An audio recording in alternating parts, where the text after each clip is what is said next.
Public finance का एक नया टॉपिक आज हम डिस्कस करने वाले हैं और टॉपिक का नाम है करापात और उसी का दूसरा नाम आता है करभार के सिद्धांत। तो कुल मिलाकर पूरा टॉपिक हो गया करापात के सिद्धांत। तो बात कर लेते हैं जो करापात की स्थिति उत्पन्न होती है टैक्स के बारे में। तो करापात हमेशा ध्यान में रखना है, यह केवल अप्रत्यक्ष करों की स्थिति में ही पैदा होता है। अर्थात करापात की स्थिति कब उत्पन्न होती है? जब कोई कर अप्रत्यक्ष कर होता है। ओके, अप्रत्यक्ष कर का उदाहरण है भारत में GST, goods and service tax. Full form क्या है इसकी? Goods and service tax. इसको हिंदी में कहेंगे उत्पाद एवं सेवा कर। तो इस कर में होता क्या है कि टैक्स की जो वसूली की जाती है, लगता तो दुकानदार पे है, लेकिन दुकानदार या उत्पादक उसको वसूल किससे करता है? जो वस्तु को अंतिम रूप से खरीदता है, अर्थात उपभोक्ता से वसूल करता है। लगता किस पे है? उत्पादक पर या दुकानदार पर या विक्रेता पर। लेकिन वसूल किससे किया जाता है? उपभोक्ता से, हमसे वसूल किया जाता है। माना कि हम बाजार में दुकानदार से क्या करते हैं कि 100 रुपये की कोई वस्तु खरीदते हैं और उस पर दुकानदार हमें बताता है कि वस्तु है 100 रुपया की, लेकिन इस पर आपको 18% क्या देना पड़ेगा? जीएसटी देना पड़ेगा, टैक्स देना पड़ेगा। तो वह वस्तु हमको पड़ेगी कितने की? 118 रुपए की पड़ेगी। अर्थात 100 प्लस 18 इज इक्वल टू 118 रुपए की हमको पड़ेगी। तो इस प्रकार से इस वाले कर को अर्थात जीएसटी को उसने अर्थात दुकानदार ने, विक्रेता ने किस पर टाल दिया? इसका अंतिम बोझ किस पर पड़ रहा है कि जो वस्तु को खरीद रहा, हमने खरीदा हम पर पड़ेगा, तुम खरीदोगे तुम पर पड़ेगा। तो इस प्रकार से होता है अप्रत्यक्ष कर। ठीक है जी। तो करापात की स्थिति या करभार का जो अंतिम भार पड़ता है वह उपभोक्ता पर पड़ता है और वह इसको आगे नहीं बढ़ा सकता है। ऐसा नहीं कि मैंने वस्तु खरीदी 118 रुपए की, ठीक है जी, और वो तो मैंने अपने उपभोग के लिए खरीदी है, अपने यूज के लिए खरीदी है, तो मैं उसको बेचूंगा नहीं है, तो मैं उस टैक्स को फिर आगे नहीं बढ़ा सकता हूं। अर्थात ऐसा नहीं कि मैं किसी से उससे फिर टैक्स वसूल कर लूं। तो ये हुई बात। अब बात करते हैं कि करापात या कर भार के सिद्धांत कितने हैं, कि करापात या कर भार के सिद्धांत कितने हैं। तो मुख्य रूप से यहां पर आते हैं 3 सिद्धांत। पब्लिक फाइनेंस का टॉपिक है, लोक वित्त या लोक राजस्व का टॉपिक है, अर्थशास्त्र विषय का है। तो कुल मिलाकर करापात या कर भार के 3 सिद्धांत बताए गए हैं। पहला सिद्धांत आता है संकेंद्रण सिद्धांत, संकेंद्रण सिद्धांत, कॉन्सेंट्रेशन थ्योरी। दूसरा सिद्धांत आता है, इसका ठीक उल्टा है, विकेंद्रण या प्रसरण सिद्धांत। संकेंद्रण का उल्टा होता है विकेंद्रण और विकेंद्रण का उल्टा होता है संकेंद्रण। और तीसरा जो अंतिम सिद्धांत है, थ्योरी है, वह है आधुनिक सिद्धांत। तो कुल मिलाकर करापात या कर भार के 3 सिद्धांत हमारे पास आते हैं। तो इन सिद्धांतों को हम क्या करेंगे, अब अलग अलग समझेंगे। तो कुल मिलाकर 3 ही सिद्धांत हैं। ओके, तो पहला जो सिद्धांत मैंने आपसे कहा वो है संकेंद्रण सिद्धांत। कौन सा सिद्धांत है? संकेंद्रण सिद्धांत। अब बात आती है कि इस सिद्धांत का विकास किसने किया? तो इस सिद्धांत का जो विकास किया प्रकृतिवादी अर्थशास्त्रियों ने किया। किसने किया? प्रकृतिवादी अर्थशास्त्रियों ने किया, जो कि फ्रांस के रहने वाले थे। कहां के रहने वाले थे? फ्रांस देश के रहने वाले थे। तो इन्होंने क्या कहा करापात या कर भार के बारे में, कि जो कर लगाया जाएगा वो किस पर लगाया जाएगा? इन्होंने कहा कि भूमि की शुद्ध आय पर। तो इनका मानना था कि टैक्स जो लगेगा वह केवल भूमि पर ही लगाया जाएगा। किस पर लगाया जाएगा? भूमि पर लगाया जाएगा। और भूमि पर कहां लगाया जाएगा? खाली जमीन पर थोड़ी लगाया जाएगा, कि भूमि से जो उत्पादन हो रहा है और उसकी जो शुद्ध आय है उस पर ही कर लगाया जाएगा। अब शुद्ध आय कैसे होती है भाई? कि माना कि भूमि से 15 रुपए का उत्पादन हुआ। कितने रुपए का उत्पादन हुआ? 15 रुपए का उत्पादन हुआ और उन्होंने उसको बेच दिया 20 रुपये में। तो यहां पर आय कितनी प्राप्त हुई? केवल 5 रुपये की। 15 रुपये तो खर्च हो चुका ऑलरेडी, लागत है उसकी। तो 5 रुपये जो हुआ वो शुद्ध आय होगी और उस पर ही टैक्स लगाया जाएगा। ऐसा किसका मानना है? संकेंद्रण सिद्धांत को देने वाले प्रकृतिवादी अर्थशास्त्रियों का मानना है। आगे बात करते हैं कि भूमि ही वास्तविक उत्पादन करती है। जो संकेंद्रण सिद्धांत के अर्थशास्त्री हैं, इनका मानना था कि भूमि ही उत्पादन करती है भाई, केवल भूमि ही प्रोडक्शन करती है।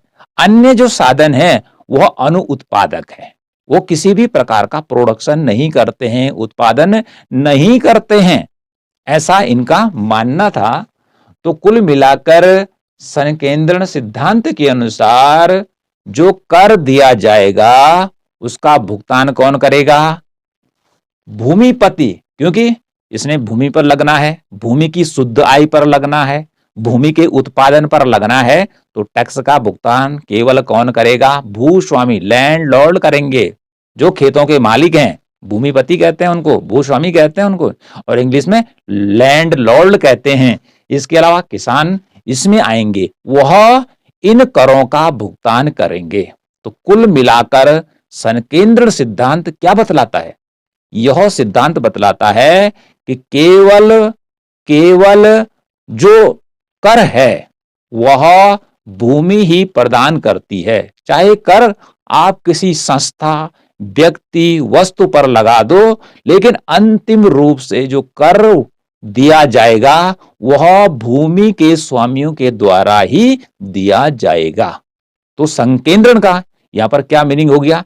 कि केवल एक ही वर्ग टैक्स देगा, विकेंद्रण नहीं हो रहा है, संकेंद्रण हो रहा है कि एक ही वर्ग, जैसे यहां पर भूमिपति या किसान वर्ग ही टैक्स देगा और बाकी वर्ग क्या करेंगे? टैक्स नहीं देंगे। तो इन चीजों को आपने याद रखना है संकेंद्रण सिद्धांत में। अब बात आती है कि आलोचना, कि जब ये सिद्धांत आ गया तो फिर आगे चलकर अर्थशास्त्रियों ने इस सिद्धांत को पढ़ा, फिर उन्होंने देखा कि इसमें कुछ कमियां हैं, तो उन कमियों को कहते हैं आलोचना। तो इन्होंने आलोचना क्या की कि भूमि से ही मात्र कर वसूल करना अनुचित है, कि भूमि से ही कर वसूल करना कैसा है? अनुचित है, अन्यायपूर्ण है। अन्य भी तो लोग हैं, अन्य भी तो वर्ग हैं, उनको भी कर देना है। यदि वे वस्तुएं परचेज कर रहे हैं, खरीद रहे हैं, तो उनको भी टैक्स देना है। और केवल भूस्वामी ही कर देंगे, किसान ही कर देंगे, तो अन्य जो लोग हैं वो कर देने से बच जाएंगे। तो इसलिए एक ही वर्ग पर क्या होगा? कर का भार पड़ेगा, ठीक है जी। और जो अन्य उद्योगपति हैं, ठीक है, या जो अन्य पैसे कमाने वाले हैं, उन पर टैक्स नहीं लगेगा। तो ऐसी स्थिति में एक वर्ग का क्या होगा? शोषण होगा। तो ये आलोचना मुख्य रूप से आती है संकेंद्रण सिद्धांत की, कि भूमि से ही मात्र कर वसूल करना अनुचित है। इसलिए जो आलोचक है उन्होंने कहा कि समाज के सभी वर्गों से, सभी लोगों पर कर लगना चाहिए। तो दूसरा जो सिद्धांत है संकेंद्रण सिद्धांत के ठीक विपरीत, वह है विकेंद्रण सिद्धांत। क्या सिद्धांत है? विकेंद्रण सिद्धांत, जिसे प्रसरण सिद्धांत के नाम से भी जाना जाता है, डिफ्यूजन थ्योरी। अब ये जो थ्योरी है इसके ठीक उल्टा कहते हैं। तो सबसे पहले यहां पर आता है कि जो विकेंद्रण सिद्धांत है या प्रसरण सिद्धांत है, इसका विकास किसने किया, किस संदर्भ में? करापात या कर भार के सिद्धांत के रूप में। तो इसमें देखिए कौन आता है, विकास लिखा हुआ है कैनाल्ड। इसमें जो अर्थशास्त्री है कैनाल्ड, ये एक फ्रांसीसी अर्थशास्त्री था, यहां पे लिखा है फ्रांस देश का रहने वाला था। अगला आता है मैन्सफील्ड, यह इंग्लैंड का रहने वाला था। कहां का रहने वाला था? इंग्लैंड का रहने वाला था। जो अंग्रेज हमारे देश में आए थे और जिन्होंने लंबे समय तक भारत को गुलाम बना के रखा था, उसी देश का रहने वाला ये मैन्सफील्ड था। तो कुल मिलाकर विकेंद्रण सिद्धांत का विकास दो अर्थशास्त्रियों ने किया। एक फ्रांस का रहने वाला था कैनाल्ड और दूसरा ब्रिटेन का रहने वाला था, इंग्लैंड का रहने वाला था मैन्सफील्ड। अब इस सिद्धांत का क्या सार है? क्योंकि पहला वाला सिद्धांत कहता है कि भाई एक ही वर्ग पर कर लगाना चाहिए, ठीक है। अब इस कर का जो मुख्य बिंदु है, ये सार है, वो कहता है कि समाज के सभी वर्गों पर कर लगाना चाहिए। समाज के सभी वर्गों पर, ऐसा नहीं है किसानों पर ही कर लगाइए, कह रहे समाज के जितने वर्ग हैं, ठीक है, कोई छूटना नहीं चाहिए। समाज के सभी वर्गों पर टैक्स लगाना चाहिए, उनसे टैक्स की वसूली की जानी चाहिए। यह सार है किसका? यह है विकेंद्रण सिद्धांत का। अर्थात टैक्स का क्या करना है? विकेंद्रण करना है, फैलाना है भाई, ठीक है। और सकेंद्रण क्या कर रहा है कि बाहर से अंदर की ओर आ रहा है कि केवल पॉइंट सेंटर पर ही कर लगना चाहिए, ठीक है। और विकेंद्र करना, कर का फैलाव करना है, एक व्यक्ति से दूसरे, तीसरे, चौथे, पांचवें, छठवें, सातवें, पूरे देश में लोगों पर कर लगाना चाहिए।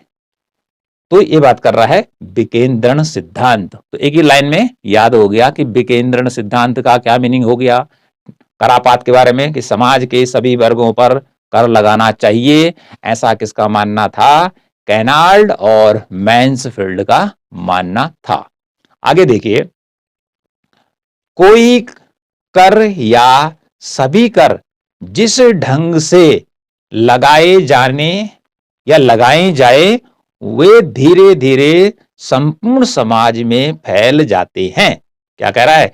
कोई कर या सभी कर जिस ढंग से भी लगाए जाएं, वो धीरे धीरे उनकी प्रवृत्ति क्या होती है? पूरे समाज में फैलने की होती है। कौन कह रहा है?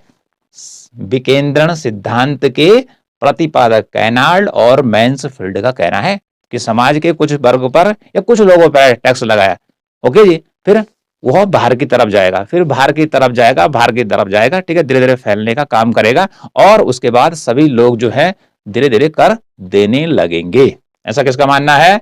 विकेंद्रण सिद्धांत के जो प्रतिपादक हैं कैनाल्ड और मैन्सफील्ड का मानना है।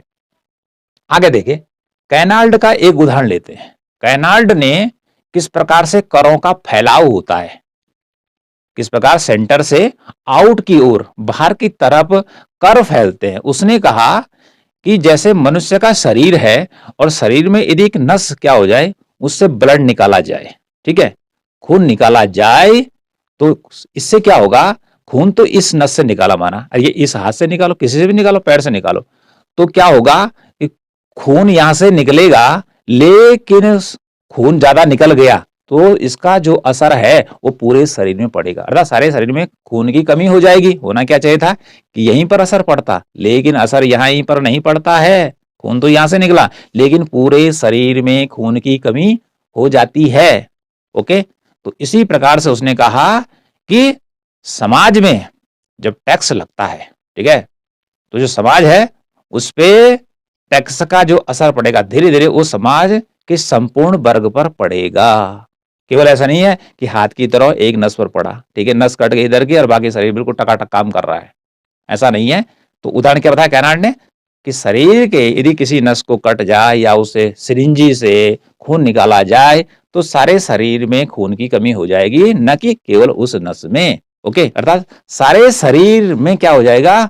खून की कमी हो जाएगी। तो इसी प्रकार से उसने कहा यदि टैक्स लगता है तो टैक्स का क्या होता है? धीरे धीरे फैलाव होता है, संपूर्ण समाज पर उसका असर पड़ता है, न कि केवल एक व्यक्ति पर, जैसे कि केवल एक नस पर नहीं पड़ता है। ओके, इसी संदर्भ में दूसरा जो एक और उदाहरण दिया प्रोफेसर फिंडले सिराज ने। किसने दिया? प्रोफेसर फिंडले सिराज ने इनके उदाहरण के संदर्भ में कहा कि जैसे एक कंकड़ है, कंकड़ एक क्या है? एक कर की तरह है। और जब तालाब है, तालाब तो हमने देखा होगा, नहीं देखा तो बाल्टी देख लेना, उसमें जो पानी स्थिर रहता है, लेकिन जब उसमें कोई कंकड़ फेंकते हैं, कोई पत्थर का टुकड़ा फेंकते हैं, तो बीच में क्या होता है? पहले बुलबुला उठता है, फिर पानी क्या होता है? बाहर की तरफ फैलता है, पानी में क्या होती है? तरंगें पैदा होती है। तो इस प्रकार से उसने समझाया, किसने? प्रोफेसर फिंडले सिराज ने, कि जिस प्रकार कंकड़ मारने से पानी में जो बुलबुले उड़ते हैं वो फिर दूसरे को धक्का मारते हैं, तीसरे को धक्का मारते हैं और पानी बाहर की तरफ क्या होता है, धीरे धीरे तरंगों के रूप में फैलने लगता है। तो इसी प्रकार से कर जब क्या करते हैं कि लगाए जाते हैं तो उसका फैलाव धीरे धीरे बाहर की तरफ होने लगता है, जैसे कि पत्थर के एक टुकड़े से पानी में जो भूचाल उत्पन्न होता है, जो गोला उत्पन्न होता है, वो कई गोलों को जन्म देता है। तो ऐसे ही एक कंकड़ की तरह टैक्स है, जो क्या करता है, जब लगता है तो वो धीरे धीरे बाहर की तरफ या समाज के अन्य लोगों पर भी उसका प्रभाव पड़ने लगता है या उसका वो भुगतान करेंगे। ओके, अब बात आती है, इस सिद्धांत की बात तो हो गई कि जो सिद्धांत है क्या बतला रहा है कि समाज के सभी वर्गों पर कर लगाना चाहिए। भाई सभी वर्गों पर कर लगाना चाहिए। पहला कह रहा था कि समाज का एक वर्ग ही कर देगा। ये बात तो अच्छी बात कही इन्होंने कि समाज के सभी वर्गों पर कर लगाना चाहिए, सभी कर देंगे तो यह क्या होगा, न्यायपूर्ण होगा। सभी के साथ क्या होगा, अन्याय नहीं होगा, न्याय न्याय होगा। कुल मिलाकर बात यह है। लेकिन आलोचना क्या हुई इसकी कि सभी कर शिफ्ट नहीं हो सकते हैं, क्योंकि जो करापात का हम बात कर रहे हैं ये है इनडायरेक्ट टैक्स। अप्रत्यक्ष कर को इंग्लिश में कहते हैं इनडायरेक्ट टैक्स। तो इनडायरेक्ट टैक्स क्या होता है, शिफ्ट होता है कि दुकानदार पर लगता है, वो वसूल किससे करता है, जीएसटी, उपभोक्ता से वसूल करता है। लेकिन कुछ टैक्स ऐसे होते हैं कि जो जिस पर लगाए जाते हैं वही उसका भुगतान करता है। जैसे आय कर है, तो आय कर मेरे नाम पे है, अर्थात मेरी आय ज्यादा है, तो मुझे ही क्या करना पड़ेगा, इनकम टैक्स या आयकर देना पड़ेगा। तो यहां पर आलोचना हो जाती है कि सभी कर शिफ्ट नहीं हो सकते, केवल अप्रत्यक्ष कर ही शिफ्ट हो सकता है, अर्थात एक व्यक्ति से दूसरा व्यक्ति से वसूला जा सकता है। जैसे दुकानदार किससे वसूल करता है टैक्स को, ग्राहक से वसूल करता है जो वस्तु को खरीदता है। ओके, तो इसलिए आलोचना हो गई कि केवल अप्रत्यक्ष कर की श्रेणी में ही कर शिफ्ट हो सकते हैं, दूसरे से वसूले जा सकते हैं। लेकिन इन्होंने क्या किया कि जो डायरेक्ट टैक्स है उसके बारे में बात नहीं की, प्रत्यक्ष कर के बारे में बात नहीं की, क्योंकि प्रत्यक्ष कर इस प्रकार से वसूल नहीं किया जा सकता है जिस प्रकार से इन्होंने सिद्धांत दिया है। अगला आता है कर की दिशा बतलाता है। यह जो सिद्धांत है विकेंद्रण का, एक कर की दिशा बतलाता है कि कर किस दिशा में जा रहा है। ठीक है जी, ये कह रहा है समाज के चारों तरफ फैलेगा। यदि बीच में लगाया जाता, कुछ व्यक्तियों पे लगाया जाएगा तो कुछ फिर उसके बाद आगे बढ़ेगा, आगे बढ़ेगा, ठीक है, पूरे धीरे धीरे सारे लोगों तक फैल जाएगा। लेकिन कर की मात्रा नहीं बतलाई इन्होंने कि कितनी मात्रा में किस दर से जो है टैक्स वसूला जाएगा, ये इन्होंने नहीं बतला, ये कमी है इनकी। इसी आधार पर इसकी क्या होती है, आलोचना होती है। और अंतिम लेते हैं कि जो विकेंद्रण का सिद्धांत है वह पूर्ण प्रतियोगिता की काल्पनिक धारणा पर आधारित है।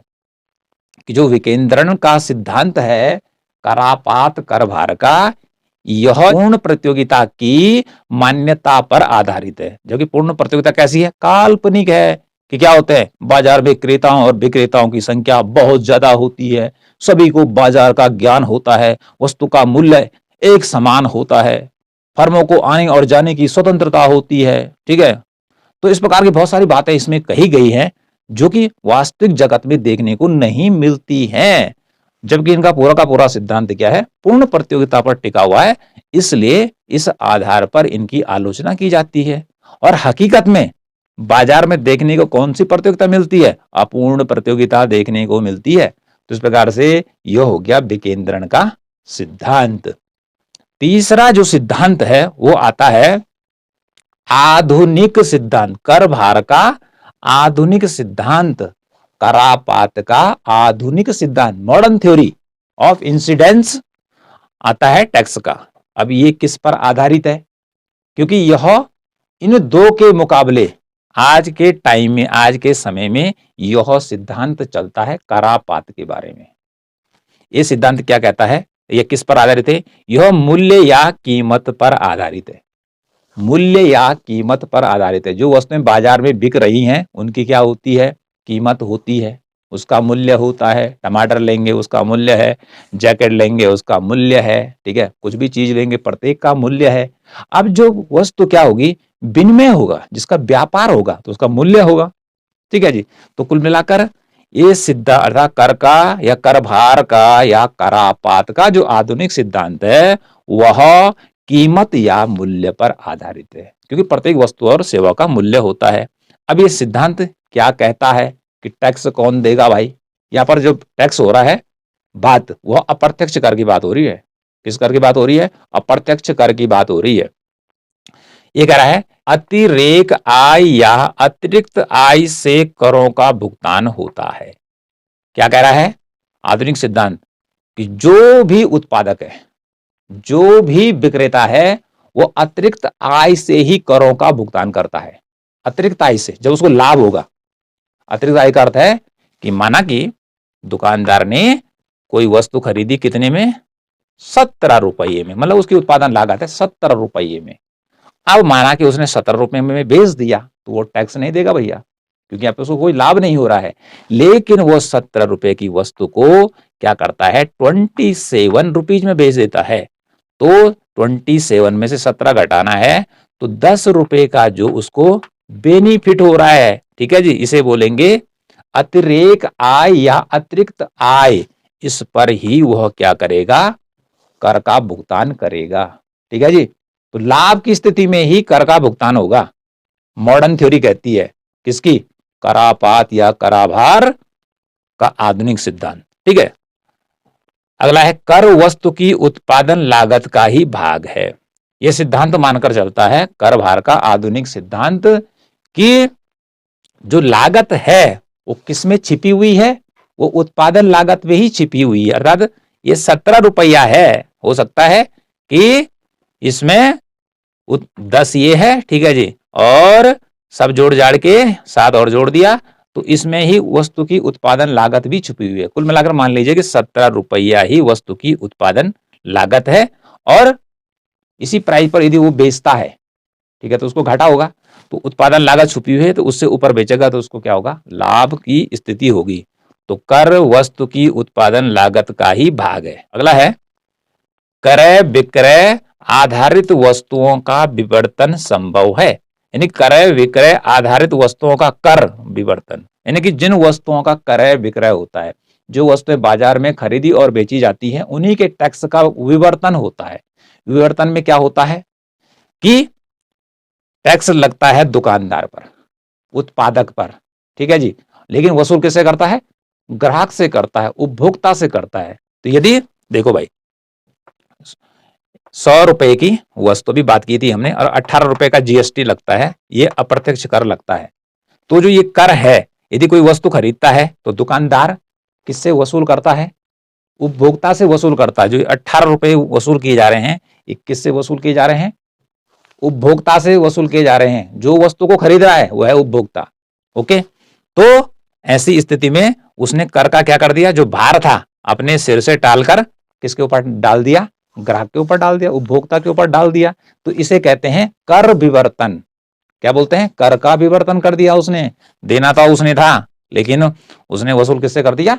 ग्राहक से कर दिया, लेकिन जमा तो वही करेगा। ठीक है, जीएसटी जमा करने हम थोड़ी जाएंगे, हम जाएंगे क्या? जीएसटी जमा तो वही करेगा जो बेच रहा है। ठीक है जी, इसलिए कहा गया है कर विक्रय आधारित वस्तुओं का कर विवर्तन संभव है। अर्थात जिन वस्तुओं का लेन देन होता है उन्हीं के कर का क्या हो सकता है? विवर्तन हो सकता है। लेकिन जो डायरेक्ट टैक्स है, जो प्रत्यक्ष कर है, उनका क्या होता है?